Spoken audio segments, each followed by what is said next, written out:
I said the other day, and I'm just going to reiterate this quickly today, that our perhaps intimidating criterion for inviting scholars to this event was that we wanted to make sure their work was groundbreaking.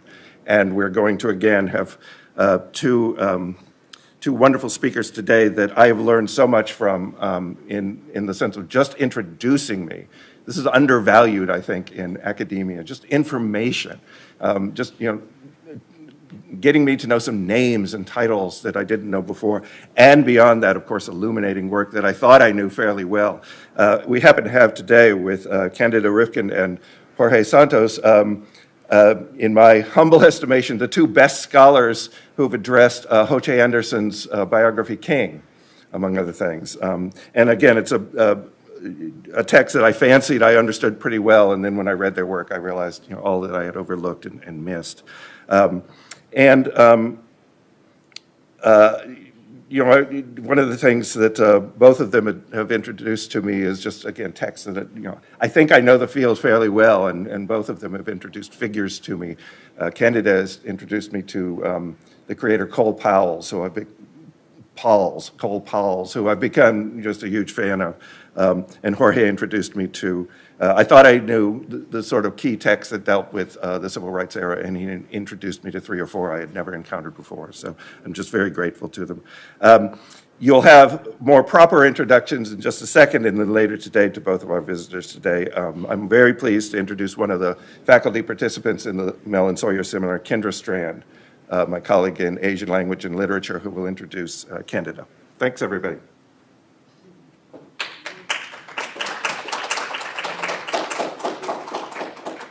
Hey everybody, it's really great to see you, and it's been such a pleasure to be a part of these last few days, certainly, but also I'm very grateful to be a participant in the Mellon Sawyer seminars that's been going throughout the academic year.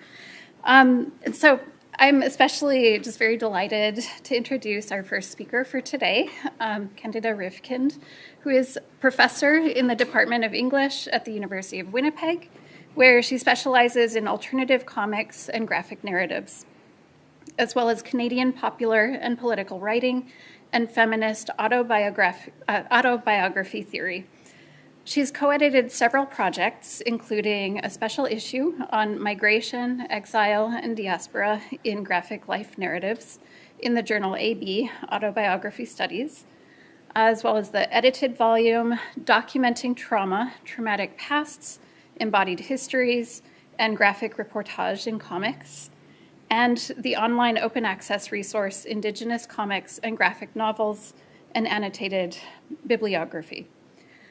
Dr. Rifkind served on the executive board of the Comic Studies Society from 2017 to 21, and currently serves on the editorial advisory boards of the journals Inks, Canadian Literature, and Studies in Canadian Literature, among others. She's currently co-writing a book with Dominic Davies called Graphic Refuge on migrant and refugee comics, and has just completed writing the sections on comics and graphic narratives for the Routledge Introduction to Autobiography in Canada, which is out this month. This talk comes out of work organizing the first conference on Canadian comics in October 2021, and then co-editing a special issue of the journal Canadian Literature with Zachary Rondinelli on the pasts, presents, and futures of Canadian comics. Please join me in welcoming Candida Rifkind.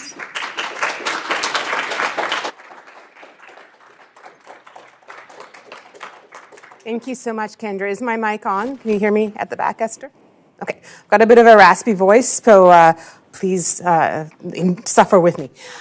Before I begin, I want to thank the organizers. It's such an honor and just a real pleasure to be here. So Anna, Corey, Rachel, and Esther, thank you so much for your meticulous organizing and the incredible detailed itinerary and all of the little thoughtful gestures that have made me feel so welcome. And I also want to thank the grad students that I've met so far. Your work, all of you are doing really interesting work, and I hope that you finish it quickly and start presenting and publishing it, because I'm really excited to hear about the kind of work that you're doing.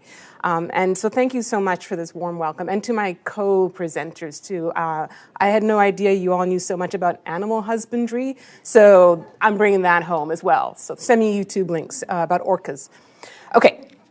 So my talk is called Towards a Hemispheric Black Comic Studies, Creolization, Surrealism, and the Comics of Stanley Wany. And that's my outline. It looks like a lot, so I'm just going to kind of touch on things in a bit of an associative style to work through what I think is one of the most remarkable new publications in Canadian comics.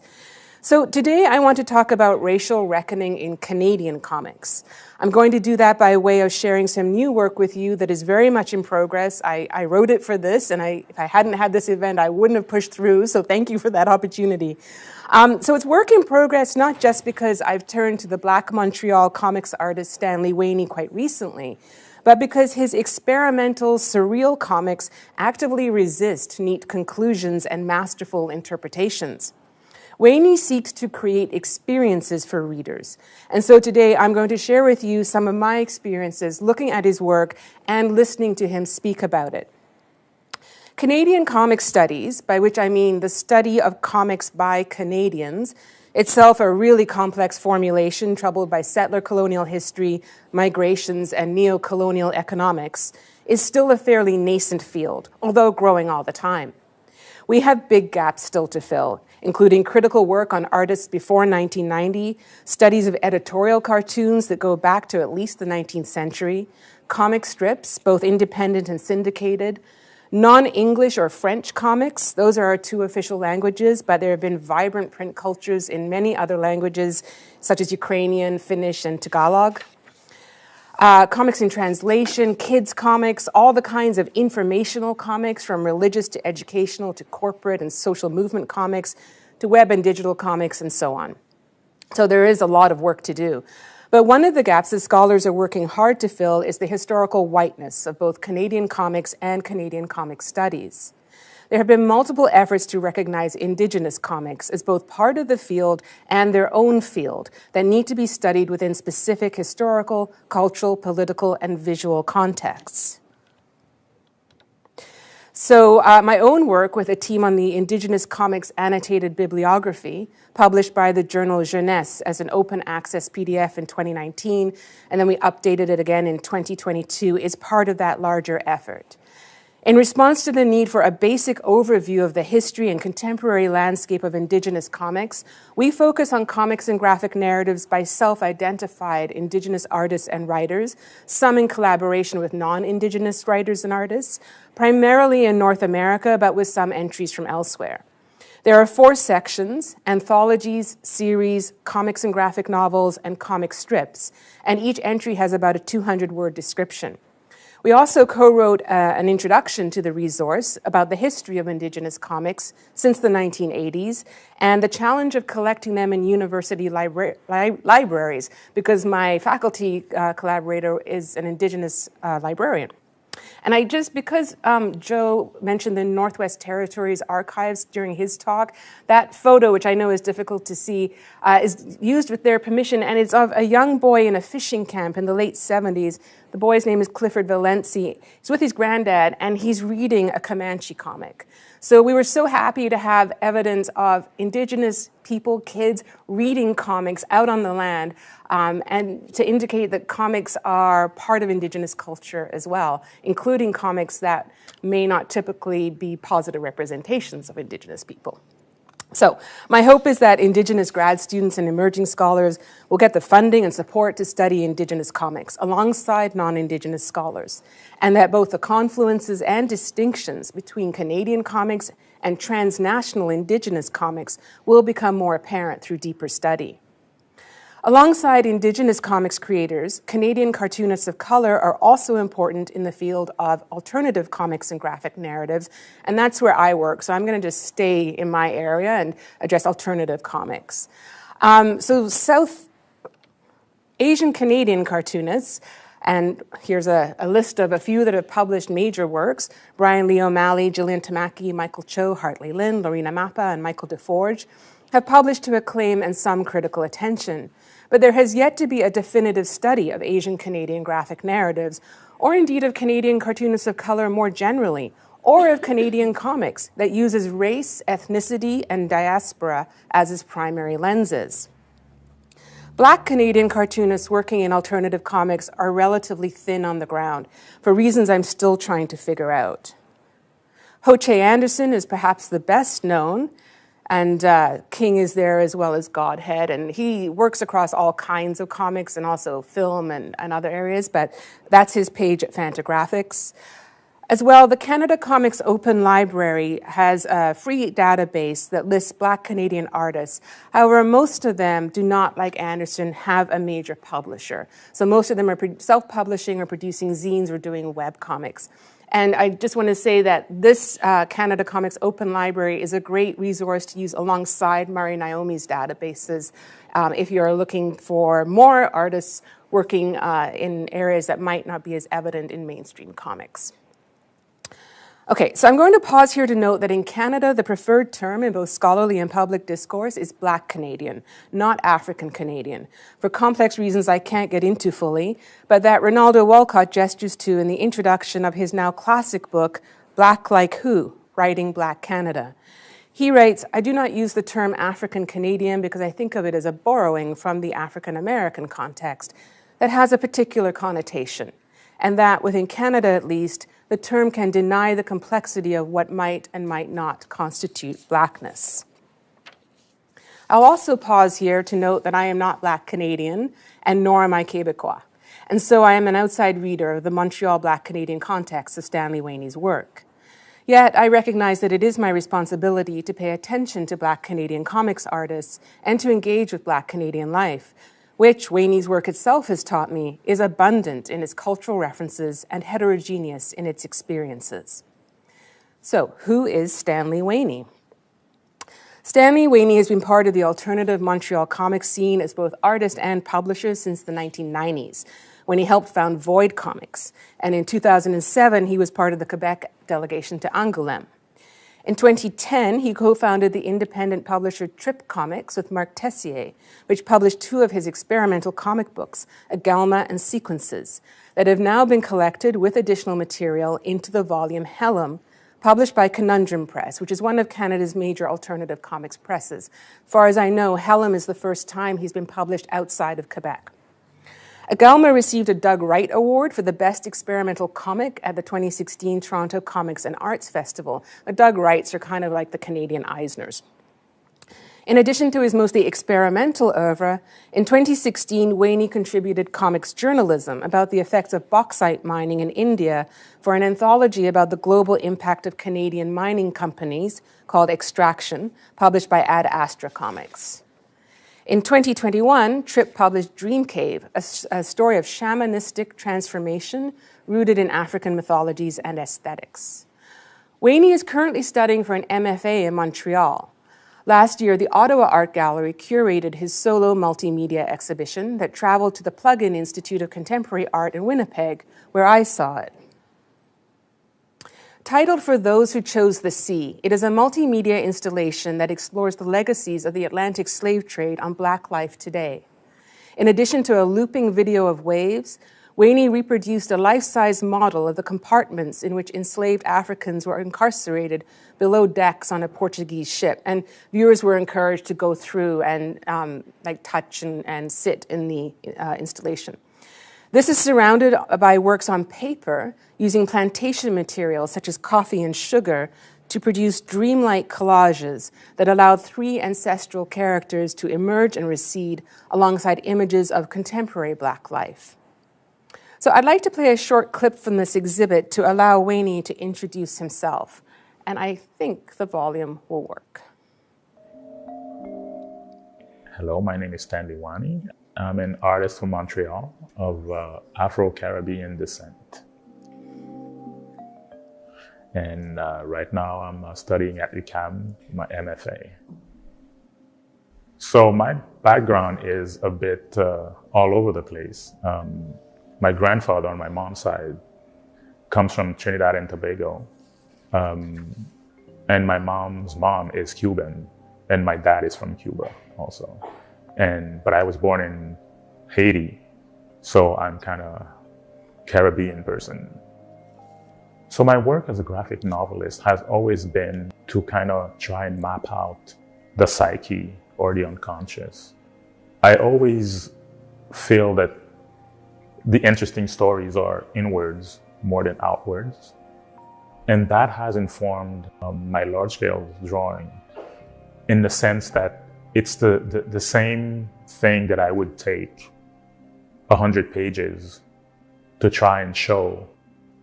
I now use large-scale drawing to show. And I use different techniques or tactics to show the exact same thing. And to me, that's really interesting because it goes in the sense of having a conversation again with the person you're interacting with. I use a lot of acrylic medium. I use acrylic paint, China ink or India ink, and charcoal. But more and more my practice is shifting towards working with colonial material like coffee, sugar, and so on and so forth. Specifically, the way I draw is I scratch a lot in the material that I use, because to me, scratching is akin to remembering. So when you scratch the surface, you go below the surface. To me, it's like remembering something. Okay. So I'll come back. I have another clip where he speaks a little bit more. Wany's longest book to date is Hemispheric. I'll be returning to it throughout my talk, but I want to give you a brief overview now. So Hemispheric is a mostly wordless black and white graphic narrative that tells two non-linear but interlinked stories set in Montreal and has two protagonists who do not appear to have met. First, there's an unnamed white woman, and she's very white because she's also deeply goth. Her sister has died by suicide, and so her story is the first half. And the second half is a white man named Jonah who dated the deceased woman, and his story is the second half. And we meet him as he's having a life crisis about being single, 30, and stuck working in a call center. The character on the cover also links the two stories, as he appears to have been the lover of the woman in the first story, and in the second story, he's Jonah's co-worker and friend. The book begins and ends with intimate scenes of him and his black female lover.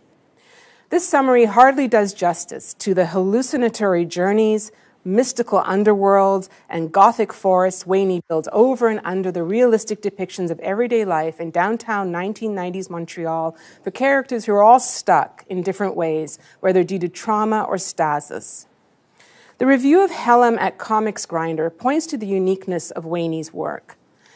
Stanley Wany is in that select group of artists who are diligently creating comics as art or art that is also comics. A cartoonist who makes art, an artist who makes comics. Wany's line work is exquisite. The lines dance upon the page and seem quite capable of anything and telling more than one story all at once. Wany delights the reader on many levels with his flights of fancy. He offers gifts for both the eye and the mind. It really would be no surprise to me if these same pages were to be sliced and diced yet again to tell a completely different story. Wany's oeuvre is thoroughly unique, but I can turn to Black Canadian literary studies, a much more established field, for some guidance in reading his visual narratives. In his important study, The Black Atlantic Reconsidered, Black Canadian Writing, Cultural History in the Presence of the Past, Winfried Siemerling writes about Caribbean Canadian writers, working in both French and English, as defying national histories and boundaries that would belong only to either Canada or the Caribbean.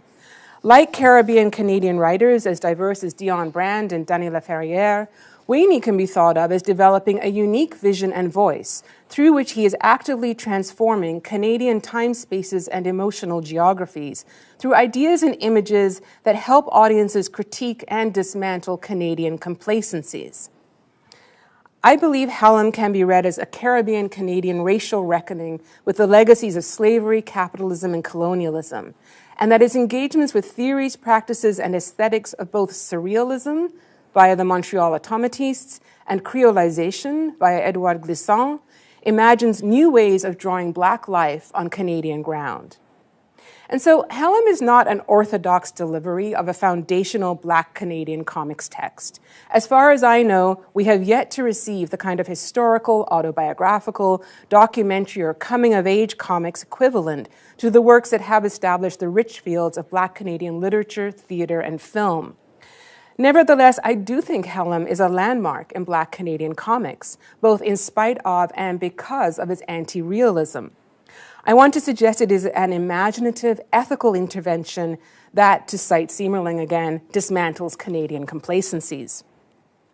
By working through some strands of his dense web of aesthetic, intellectual, and mythical references, picking up on just a few of the clues in Helm, and from an interview I conducted with him last year for the journal Canadian Literature, I want to think through what it means that one of, if not the, first major graphic narrative published by a Black Canadian artist by a Canadian publisher is more psychedelic than realistic, a radical experimentation with sequential narrative that is at once open and expansive and elusive and opaque. So, I'm going to talk now a little bit about the context of Black Montreal. Like the widely acclaimed Trinidadian Canadian writer Dion Brand, who insists that she identifies with Toronto as a cosmopolitan space rather than Canada as a settler colonial state, Wany is very much a Montrealer, inhabiting that culturally, politically, ethnically, and racially complex city as part of the Caribbean and specifically Haitian diaspora. Montreal is home to one of North America's three major Haitian diasporas, along with New York and Miami. And the most recent statistic is that about 100,000 of Greater Montreal's 4.2 million residents are of Haitian descent.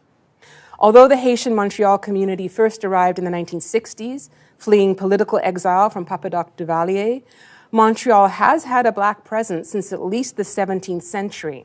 And the community today reaches back to the first enslaved people brought by the French and then the British, as well as the early 20th century migration to the city of Caribbean, African American, and Black Canadian working class people, such as those who were the railroad sleeping car porters.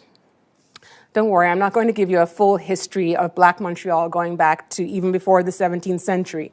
But I do want to flag that Black people have survived and thrived in this city for centuries, in both Anglophone and Francophone communities, despite having to navigate segregation, especially in housing, and racism, as well as increasingly restrictive language laws. Something else to know about Wany's experience of Montreal, and that he draws into Helm, is that when he was in his 20s, 1990s Montreal had become a hotbed of hard rock, punk, and death metal music, with both a local scene and touring bands.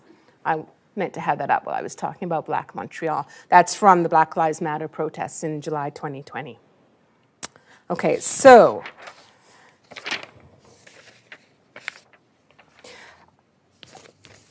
I'm going to put up some images here that are in Helm that show you the kind of 1990s musical alternative scene that is part of Wany's personal mythology. He frequented the downtown club, Les Foufounes Électriques. You can see the marquee in the top right panel in the middle there, or Foufs, as everyone called it, and it means electric buttocks.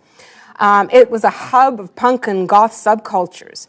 Legendary underground comics artist Henriette Valium, dubbed the Pope of Comics in Montreal, had his studio above the club, and Wany was aware of the BDQ scene.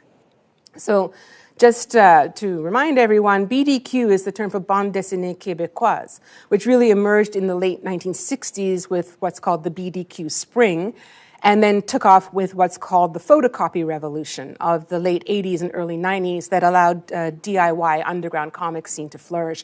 And if you're interested, these are two sort of really good studies of BDQ. Michel Viau is really the historian of BDQs, and then Conundrum Press put together a series of essays, non-scholarly, and articles by artists involved. So you can get a sense of that scene through those two books. So while Wany knew about the BDQ scene in 1990s Montreal, he recalls being much more attracted to the vitality of the alternative music scene, and it's become part of the personal mythology that he draws into Helm. So on one level, this book is very much a 1990s Montreal subculture story, and the city's landmarks ground the realistic everyday portions of the narrative. This is downtown Montreal. bless you, not its many sprawling suburbs. And the characters are modern-day flaneurs, walking through a recognizable city that Wany also makes strange, and the horse on the corner is a recurring motif. They also descend into its metro, which ultimately takes them into an Orphic underworld full of mythical, mystical, and monstrous creatures. Below there is one of the few double-page spreads in the book that I will come back to again. On another level, this is the time-space of Wany's memory as much as any comic's urban cartography. Speaking about the Montreal of Helm, Wany says, "For me, this is a timeless Montreal, or it is the Montreal from the time when I was younger and exploring. Montreal is the love of my life. It's like your first girlfriend or boyfriend. You always have a soft spot for that first love. And I fell in love with Montreal in the music scene. I'm a metal guy, and the city is so great for that. Very punk, very working class, because it was so vibrant in the 1990s.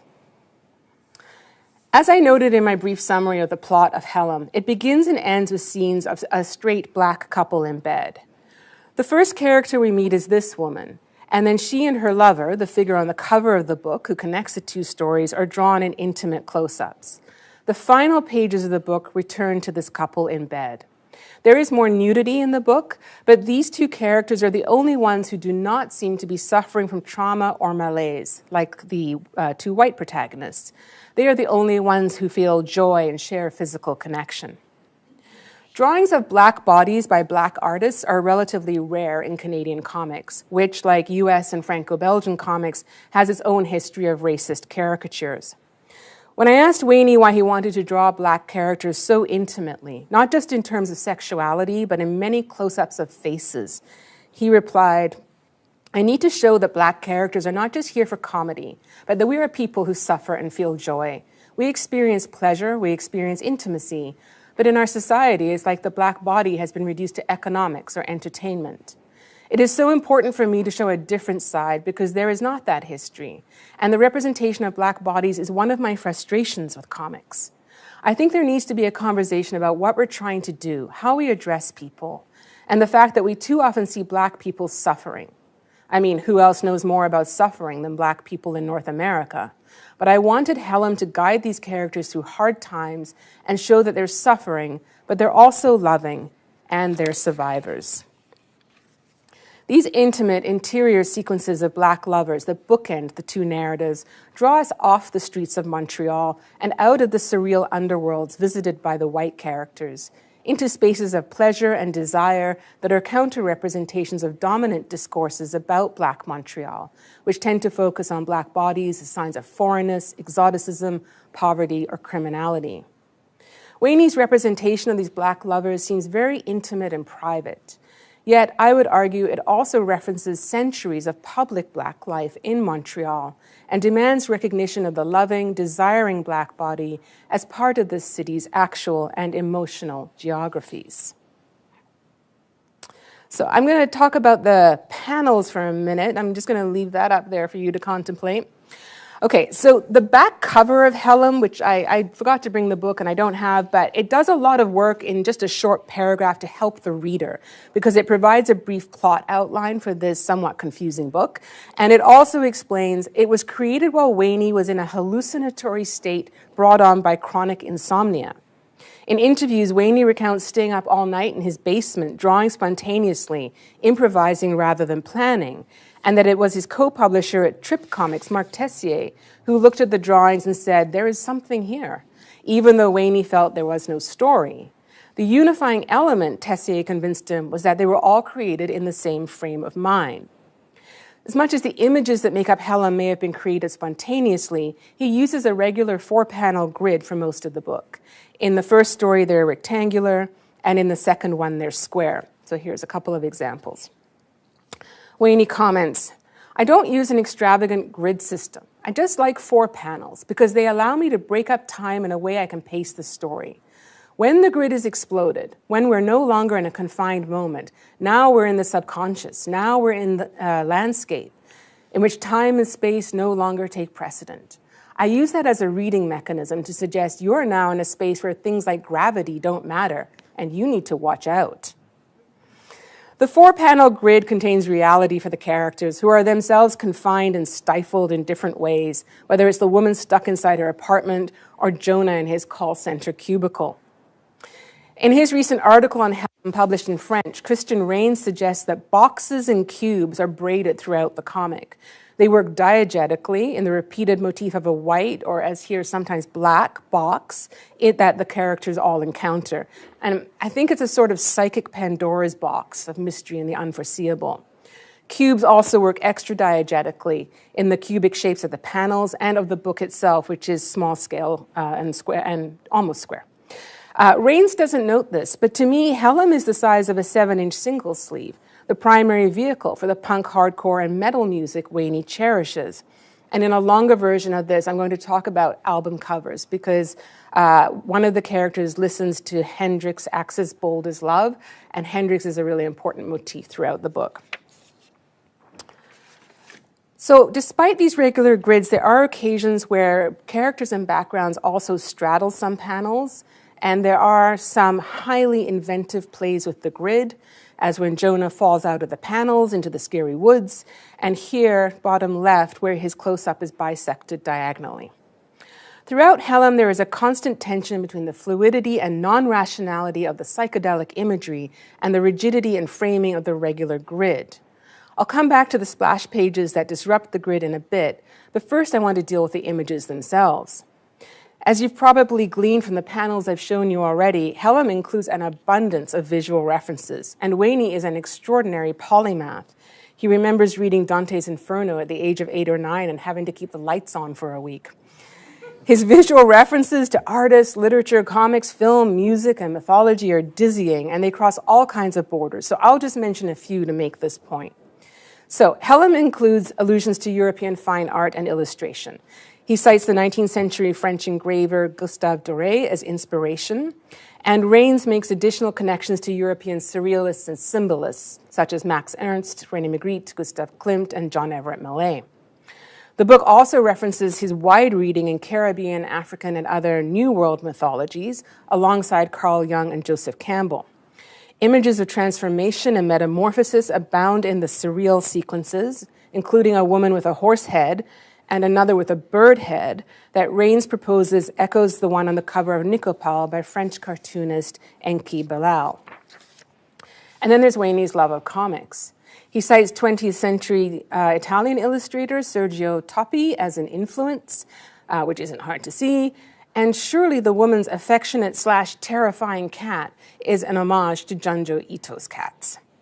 Wany's love of death metal is evident throughout. Clearly, this is not my world, but I know it when I see it, I think, and I definitely see an aesthetic that overlaps with goth and horror imagery throughout, such as here.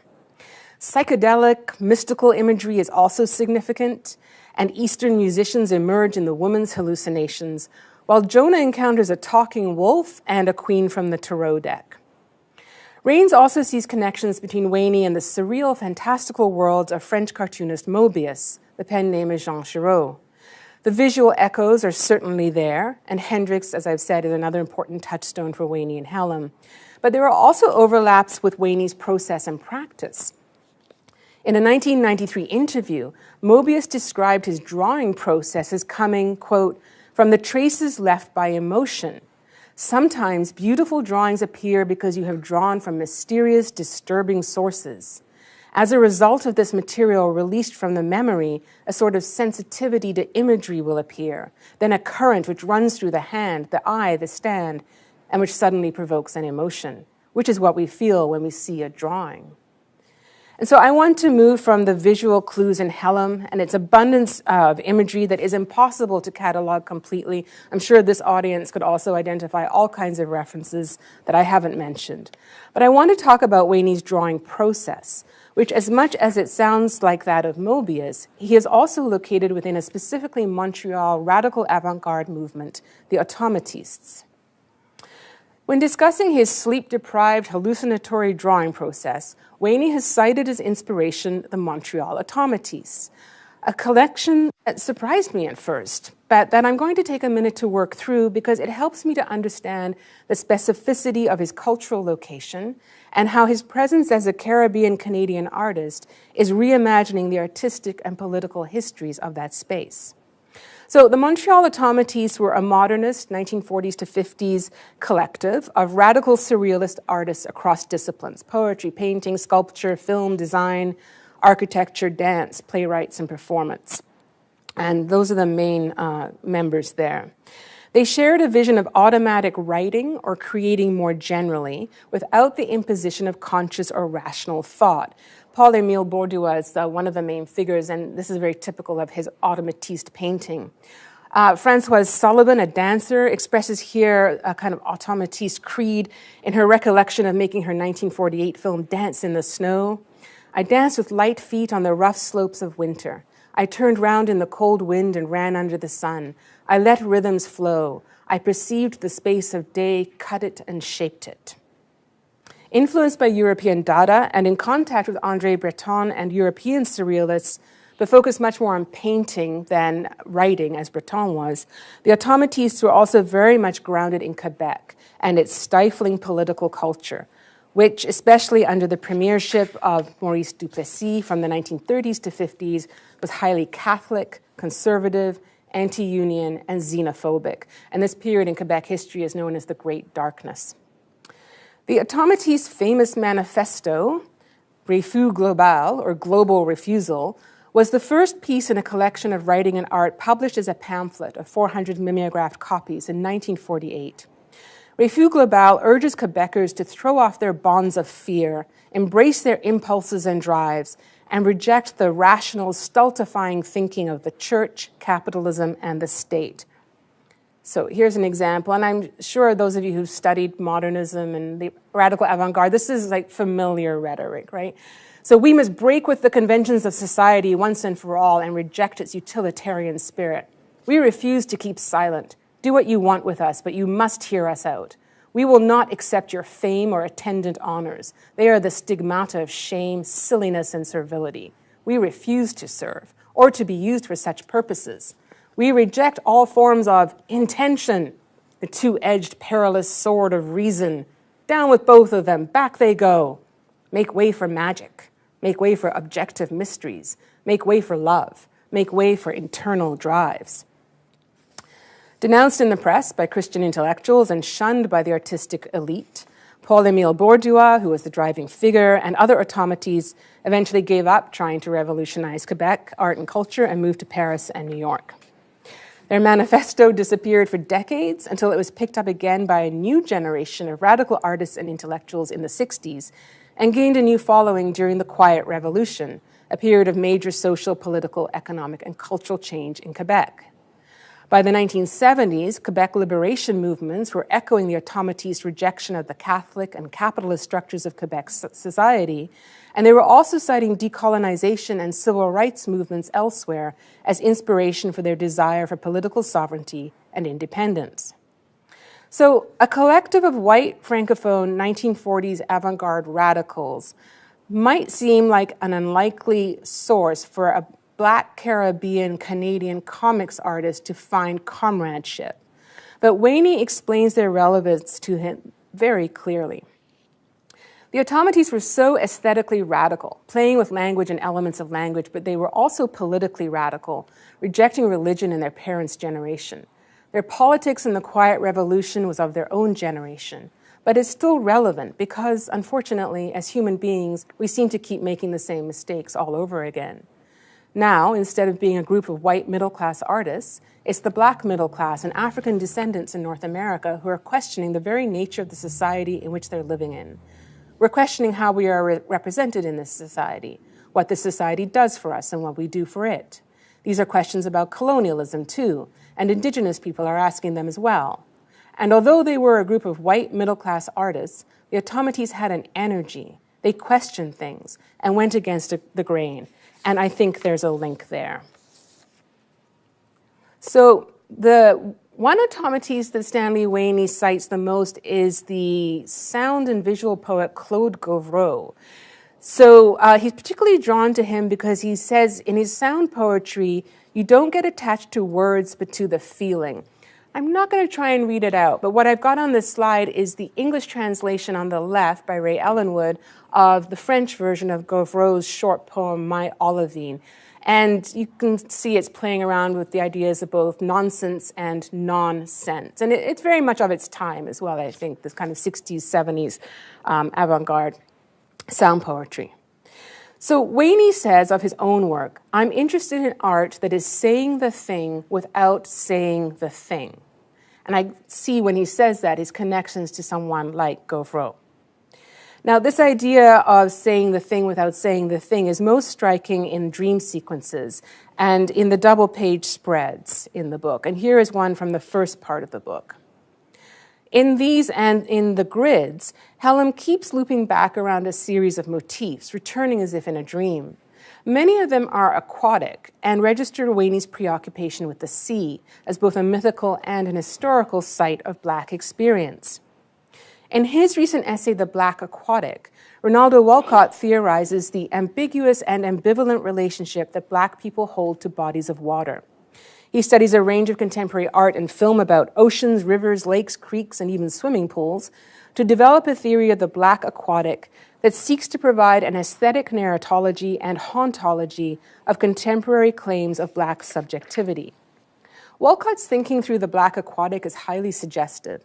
His observation that if the sea has been death, it has also been birth, clearly applies to Wany's recent gallery art.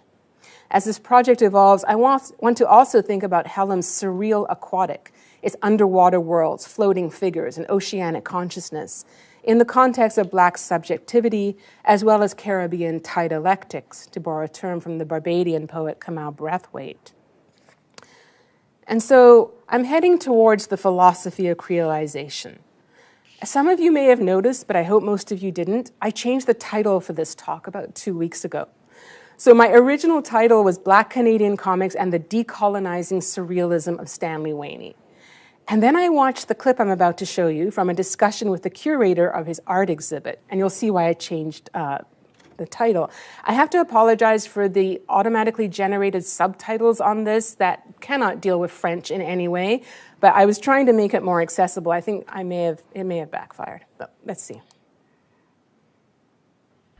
So you talked about water, you talked about ancestors under the water, you talked about representation.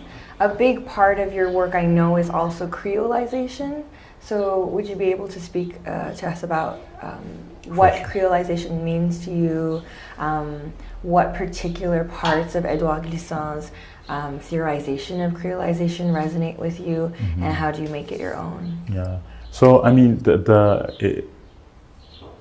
what's interesting about creolization is that it comes from the Négritude movement that Aimé Césaire and Senghor and all these guys started in the 30s to kind of recoup the image of the Caribbean, because, you know, at the time when these guys were alive, we did not have, you know, a good representation of Caribbean people.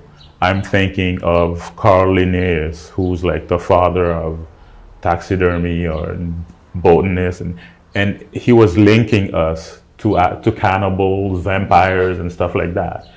And so that movement from the 30s, the Négritude, reestablished the link between Caribbean people and African people. But Glissant, and I kind of agree with him, Glissant always thought that the distance, the link between the two was insurmountable. You know, we are from Africa, but he always called it, you know, the land of forever, the land beyond the sea, and so on and so forth. He always referred to it, but not directly. And I think that's my take on creolization, is that, you know, you used the word decolonize earlier. I'm not sure that we're able to decolonize, right? Because, you know, if you think of that term decolonize, to me, it's like my mother's name is Gibbs, right? Can we give us back her African name? it's kind of, it's, you know, so there's that distance, that opacity. And so to me, creolization comes in where you say, well, this is done, then we have to like move on from there and like build something more, build like that energy, build that foisonnement, have that wave, you know, emerge from the bottom to the top. The curator was a little bit skeptical about that. Okay. There's this moment, and then she just moves on. Okay, so here Wany rejects the idea of decolonization, and he's spoken about it elsewhere, as both impossible and short-term, because it suggests a singular moment or event rather than an ongoing process. He refers to the Martinican poet and intellectual Edouard Glissant when he speaks about a theory of creolization that offers a more productive way to reckon with Caribbean and Black history in the present. So for Glissant, creolization is a process of constant and ongoing hybridization, which, like the surrealist poetic image, does not collapse difference, but sets up new forms of relations between different things. For Glissant, the Middle Passage, and indeed the entire ocean, make one vast beginning that puts all subjects of modernity into relation with each other. He says, the experience of the abyss can now be said to be the best of exchange.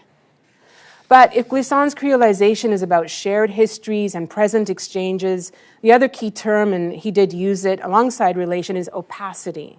As much as Glissantian creolization creates layered temporalities and experientially grounded geographies, he insists on the need to respect local specificity and reject universalizing tendencies. So how does creolization help me to understand Wany's surrealist practice of comics making? On the one hand, Hellam estranges the familiar geography of Montreal by drawing a constantly changing imaginary dreamscape and sometimes hellscape, enveloping characters whose consciousness is altered by trauma, grief, stasis, loneliness, and in Jonah's case, a lot of alcohol. The kaleidoscope of imagery and the abundance of references put into relation the three presences in the Caribbean that Paul Gilroy uses to think through creolization: the African presence, the European presence, and the American presence.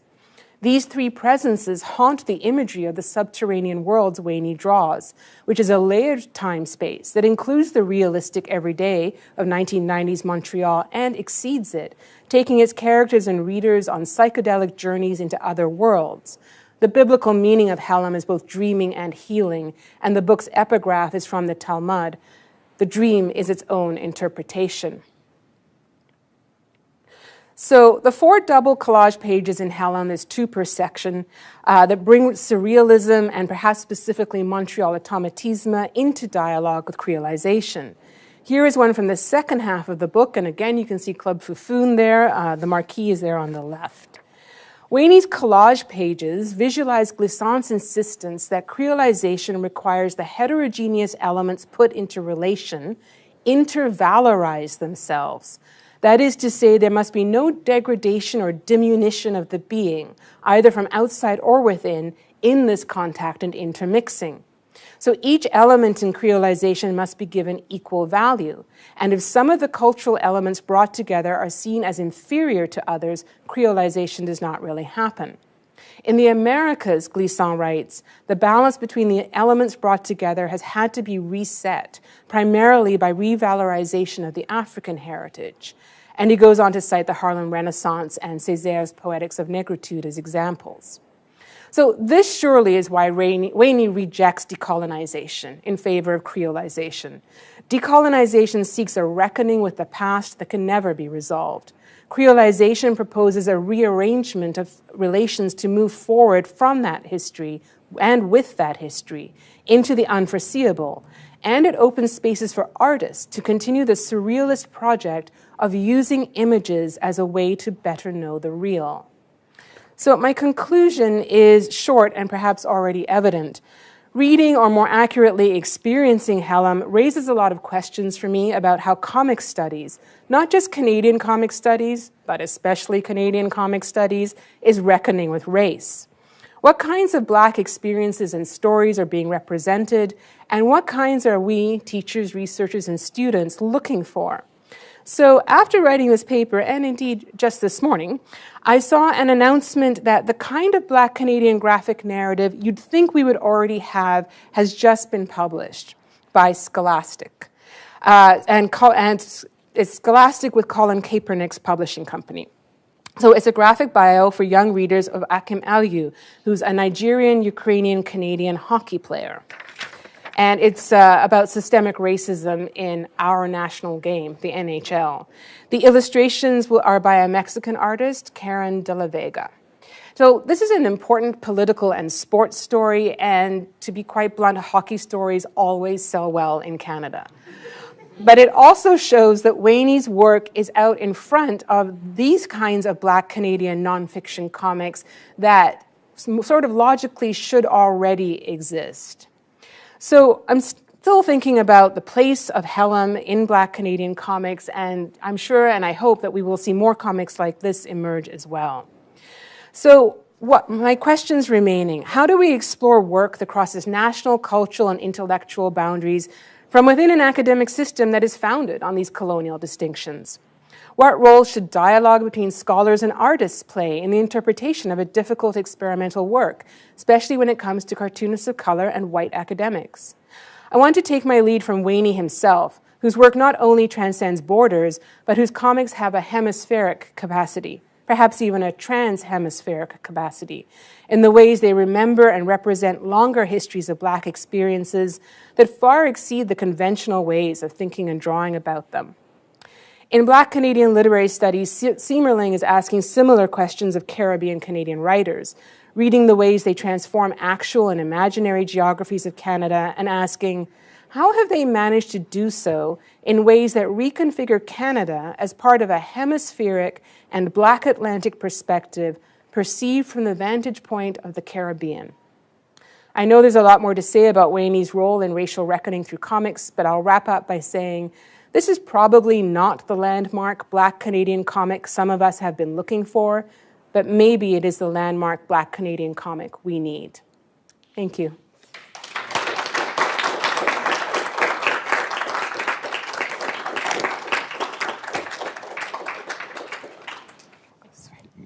I'm trying to work it out in my head. My head is buzzing with all that you've presented. One thing strikes me, I'm imagining what's going on in Jose's head. There's all kinds of dialogue to be had between the discussion of music and the grid, and even, maybe this is too superficial, but thinking of creolization in relationship to code switching. I was hearing all sorts of fascinating connections. And you indicated that through all of the references and allusions, so this is a much more just straightforward informational question, that Jimi Hendrix plays an especially important part.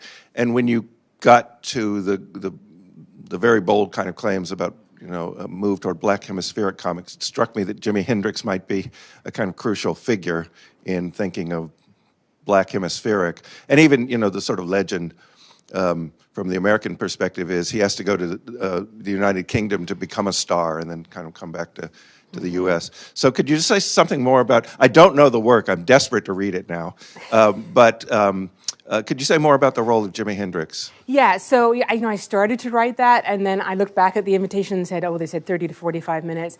And so I have, as I hope everyone who is a writer does, I have my extras or dump file for this paper.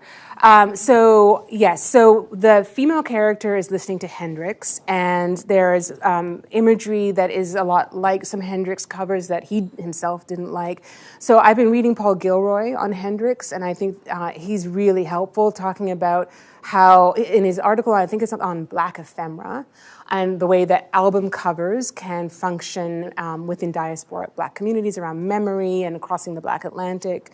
So I think there's a lot more I need to think about. There's also Catherine McKittrick, who's a Black Canadian theorist, has a really good piece on Hendrix and science, and Sylvia Winter. It's a really tough piece that I'm working through. I think Hendrix is doing a lot of work in terms of grounding the connections, and also in thinking about psychedelia and then thinking about travel and the travel of imagery and Black culture and artifacts.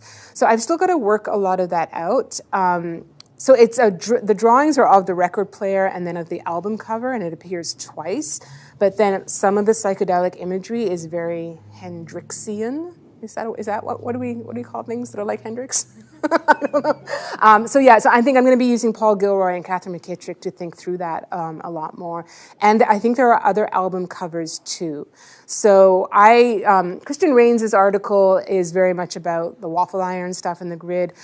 I kind of want to read all those grids around album covers and sleeves. And I didn't bring the book, but it's quite small and thick. And the cover looks like an album cover itself. So I need to think about that. Not so much about music or lyrics or melody, but about the artifacts of music in the book.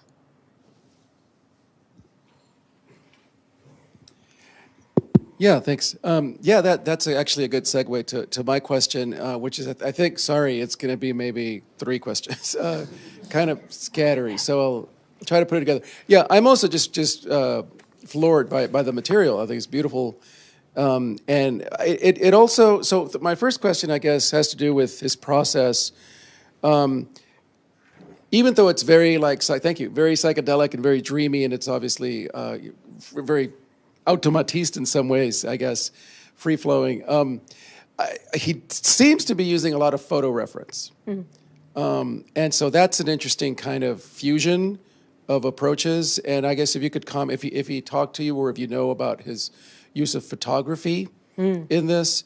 The other thing is related to that, I guess, is because you interviewed him and you're referring back to these early modernist groups, which I think makes a lot of sense, and it's a very productive way.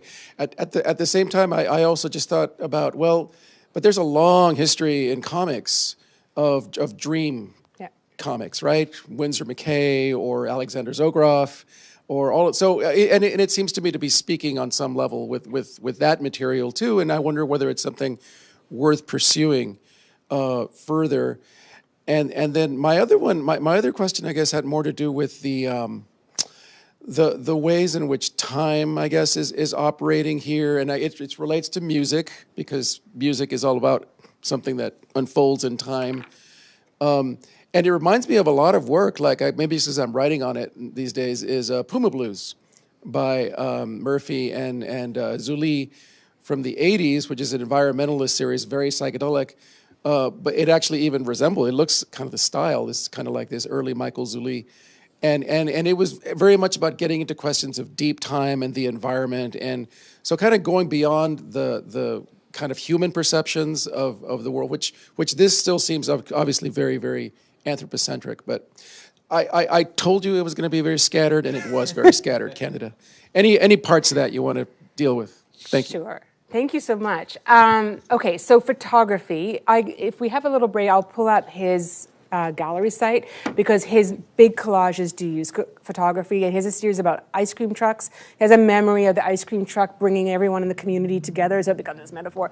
But he does use photography in other practices. So, and I think partly it's not photographic memory as in looking at a page and memorizing it, but I think his consciousness is infused with photography. Right, because he did an undergrad. You can do an undergrad in bande dessinée in Quebec. So he has an undergrad in comic studies, and now he's doing an MFA. So he's steeped in art history, including photography. And I don't know if we're supposed to take with a grain of salt that this was all created automatically in a hallucination. I mean, obviously it's been worked on after.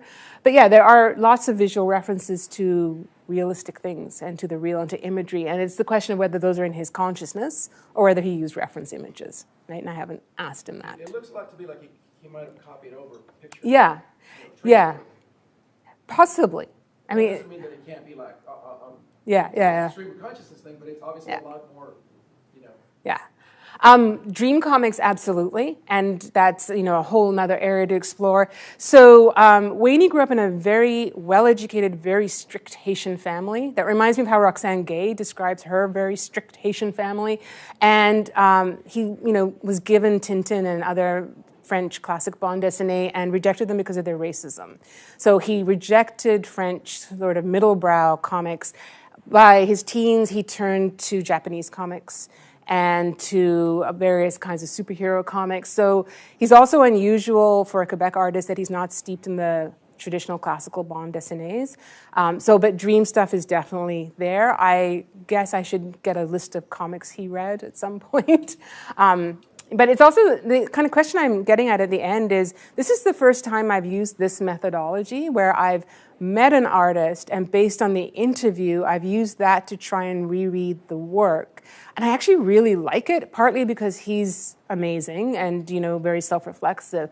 But it also makes me wonder about that methodology. And should a reader have to talk to the artist to be able to experience the text fully? Or should it be able to stand alone? So I'm sort of struggling with that impulse of wanting to email him and say, hey, can you tell me about dream comics you like? And also just kind of thinking about dream comics on my own as a scholar and what I see in there. Music, you had a question about music and time. Yeah, that was the least coherent part, wasn't it? I guess just more about, thank you, just if you could talk a little bit more about time, because you talk about like these images, these collages are referencing a kind of personal history or a personal kind of his own kind of life, but also maybe referencing larger sweeps of the past or maybe the future, and as well as classical, art historical or mythological themes. Yeah, that's a lot. So his idea is that the large collages are suspensions of time and space. And so you lose gravity. They're definitely underworld experiences. There's all this falling. There's like descending the metro. The woman stays in her apartment. She's confined in her apartment. He wanted to have this idea of the female character stays in the urban and confined in her built space, and the male character goes out into the woods, so reversing the idea of women's associations with nature.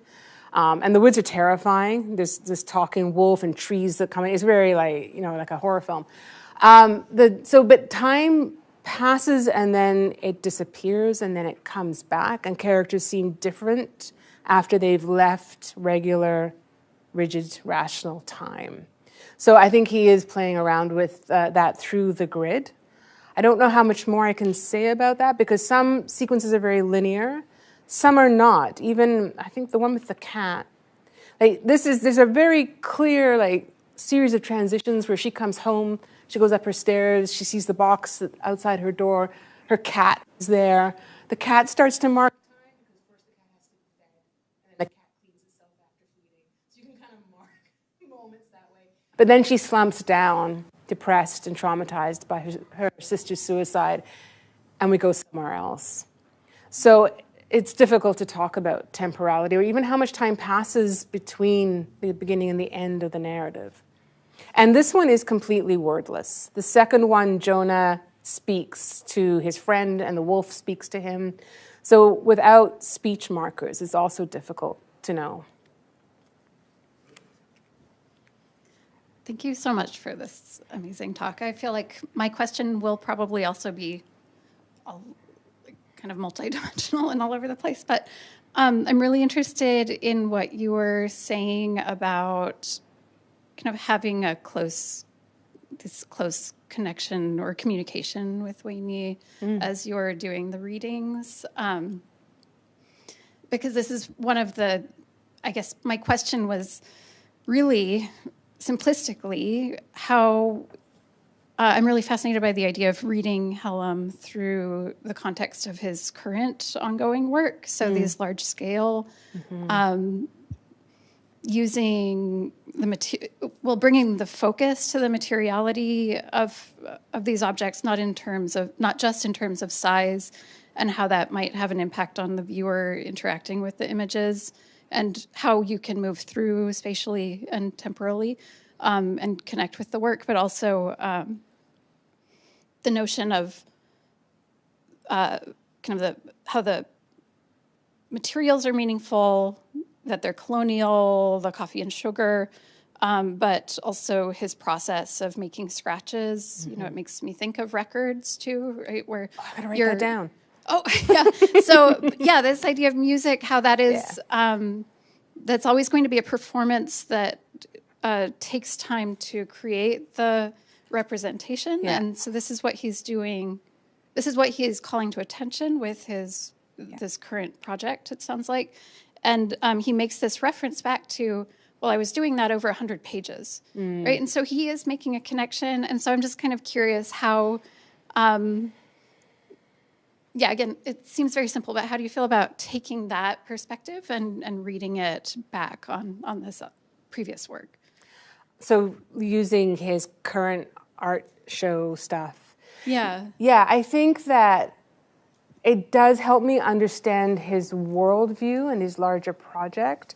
So I met him on Twitter, like all good relationships start on Twitter, because I follow the publisher, Conundrum, and they said, oh, we have a new artist. We're going to do an Ask Me Anything on Twitter. He'll be on for an hour, ask him anything. And I hadn't read the work, but then I saw him talking about it, and I just said, because I'm interested, can you talk about being a Black artist in Canada? And he went on fire talking about that because no one had ever asked him.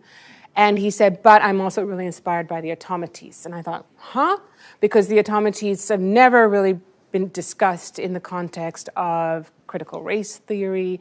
And in fact, some of you may know that a more radical arm of 60s and 70s Quebec liberation movement adopted and co-opted Black liberation language and Black power movement. And there's a very famous book by Pierre Valliere called The White N-Words of America, to refer to Quebec people.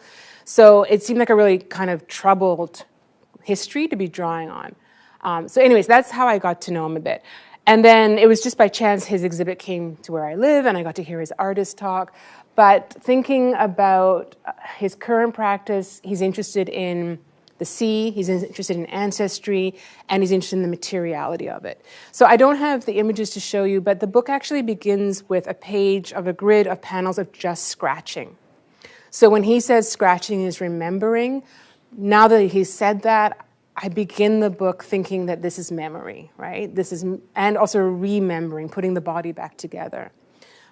So I am a bit worried we're going to lose him to comics, because the Canadian Art Bank, which is the Canada Council for the Arts, buys important works. I've just bought 2 of his works for the first time, which is fantastic. But I think he's been a comics guy since the 90s, and he'll keep making comics.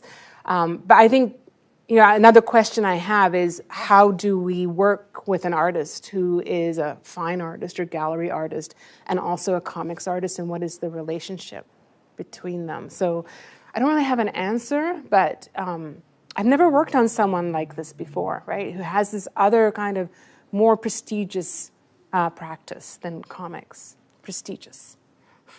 So what I was thinking is he's aware that he has an intellectual power. Yes. So the point is different than other artists.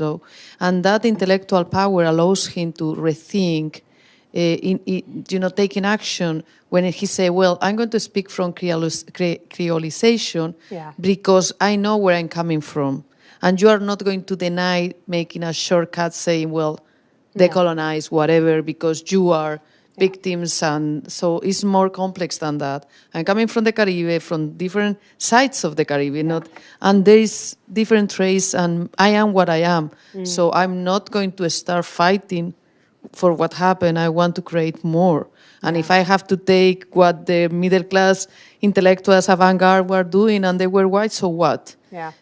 I'm coming through the future. So it's very, very interesting, this intellectual position he's doing and how he's marking. And I understand you changing, okay, I have to. Oh my God. He's giving me, because as an intellectual who is aware of his power in the space of the art, in the space of the narrative form of comics, and myself, so I'm going to make a path on my own. So I like it in that matter. It is fundamentally ironic that he claims his artistic process is unintentional, right? It's all about drives and the dream state. And yet he's so intentional in speaking about what he's doing. So there's this ethical, intellectual intention to work that aesthetically he says he creates unintentionally and spontaneously. Can you explain a little bit what you mean about how you don't know how to work with it? Because I feel like pretty much every cartoonist I know also dabbles in the fine arts or is primarily a fine artist. I mean, I've made more money as a fine artist than I have as a cartoonist, but I've spent more hours on comics than I have in anything else, but like a lot of cartoonists are also musicians, like fairly successful. Sasha Velour of RuPaul's Drag Race is initially a cartoonist, but so I feel like we all have some other side hustle or day jobs, or even something a lot more prestigious, but yet we still make comics. Like, what do you mean that you can't connect them? Just I'm fascinated. Not that I can't connect them, because obviously that's what I am doing, right? That's what I want to do. I worry about suggesting that comics need to be explained by something more valuable, more acclaimed, more bourgeois, right? So there's this way in which Stanley Wany's been around for decades doing this really kind of weird, trippy stuff, and it's only been in the last couple of years that he's had a publisher outside of Quebec, and he's had an art show. Some of that has to do with Quebec's art institutions very quickly realizing how white they were because of Black Lives Matter. The Montreal Museum of Art only acquired its first work by a Haitian artist in 2019. So there's been a very quick kind of rush to find Black voices. So there's a whole other dynamic going on there that he's been around forever. And the moment now is right for that. So it's not that I don't want to work with the other practices, it's that I don't want it to seem like the comics are secondary, right? Because the other practice comes with funding, it comes with infrastructure, it comes with videos, it comes with catalogs and all of this stuff around it. And this was just published by a press, right? With no kind of essay or explanation or context for it. So yeah, I'm just trying to think about the way that comics scholars, what do we turn to? Who do we cite? And how do we work with other things? Comics is clearly the true art, because we're all doing the hard work, the other work, so we can support the true art. Yes. Yeah. Thank you. This has been amazing. I'm super taken by those surreal images you showed. I'm also was really just equally taken with his explanation of how he sees the relationship between decolonization and creolization. I'm wondering if you've thought this through yet, or if maybe I missed it because it's so rich. Is what would you see as a relationship between surrealism and creolization? Is it sort of like a visual practice? Are they separate energies? Are they on a continuum? Whatever insights you might have. There is a strong relationship, and if there is an art historian here who works on this, they could probably speak to it much better than I can. But so the surrealists like Breton talked about the poetic image and the shock of putting two things next to each other that are not normally seen next to each other. There are conferences where surrealist artists and Creolization intellectuals like Glisson met. So there is an historical overlap between surrealism and Creolization. Figures like Aimé Césaire were sort of involved in that. So yeah, there's a lot of reading that I need to do on that. But there's a very clear historical overlap between surrealism and Creolization. But Creolization for Wany also, it comes out of linguistic study, right? And the interesting thing in Montreal right now is like the coolest hip hop scene is Haitian influenced, like artists like Kate Trinata come out of that community. And white Quebec slang is now full of Haitian Creole language that young people are using. Generation or two ago, that would not have been on their radar at all. So Creolization, it's a theory, it's an art practice for Wany, but it's also on the ground in everyday life in Montreal. So it's doing a lot of things, but there are definite overlaps between them. One more question? Yeah, well, just in the course of the conversation here, it popped up that I wanted to get back to this question that was brought up about, this, if you want to call it a conflict or a kind of tension between the fine arts world and the comics world. And just purely out of my ignorance, it was my understanding that in bande dessinée culture, there is not that nearly that kind of a fraught relationship because, French people, and I assume to some extent Quebecois people share this, tend to value their comics cultures more highly than we do in the United States. So is it really that much of a tension? The history of it in Quebec is tense because the BDQ movement emerged around the time of the Quiet Revolution against the art academies. So, and it wasn't against there wasn't an anti-bande dessinée sentiment, there was an anti-local bande dessinée sentiment. And today, of all the comics that are supposedly read in Quebec, only 5% are local. So a lot of manga is being read, but also a lot of English comics, a lot of US comics, and some European comics. And a colleague of mine who teaches comics in Montreal said he cannot get his students to read BDQs. So there's a very specific colonial position for BDQs as opposed to BDs, right? So that's part of the tension there. So while Francophones in Quebec may have inherited some of that idea of the ninth art and the sort of valorization of the bande dessinée, the bigger problem is for local artists, not ones publishing in Paris, right? And so that's where the tension comes in, if that kind of addresses some of that. So yeah, and so especially local comics artists have struggled. That's why the photocopy revolution was so important, because Julie Doucet could just like make a zine and then go to a copy shop and print off copies for her friends, and it really opened things up. It's also why he's so involved in publishing, to make sure that local, experimental, innovative artists get published locally, because they probably won't get published unless they translate themselves or get translated into English outside of Quebec, or they have to go to France where the market is really competitive. So there's a lot of small nation problems for Canadian publishing in general, and then for French comics artists in Quebec, you get a small nation inside a small nation. So the economics of it are a big deal. And now the last one. Thanks. I mean, I don't even know how much of a question this is, because I feel like you already kind of answered when answering one of Jose's multifaceted questions, which was about like the influences. And I feel there's a strong influence by manga in the stripes you've shown us so far, not only by Junji Ito, which I do see it a lot, but also like I was thinking when you said about Gustave Doré, it made me think maybe he read this famous manga of Berserk by Kentaro Miura, like, and all of these representations of hellish places, undergrounds, or for example, Blame by Tatsumo Nihei, because I feel like there's a lot of, because that's a big manga that has no word markers to big underground spaces, and I feel like there's a lot of this, like, in the Solitude, for example, on those panels over there where you see the how do you call it, like the cubicles space. I feel like there's a lot of that, and it might be interesting to like research more into it or ask him.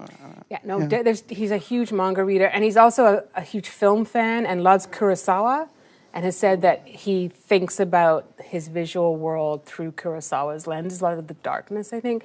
So yeah, I mean, it's one of those things where like do we need to catalog all the influences? When do we stop? And there's just so many, but definitely manga, and I didn't get into that, but thank you for that. Well, thank you. We've been having a wonderful morning, Candida. Fascinating. Thank you so much. And we will be back at 3 with Jorge Santos and Mari Naomi and Joy Sacco. So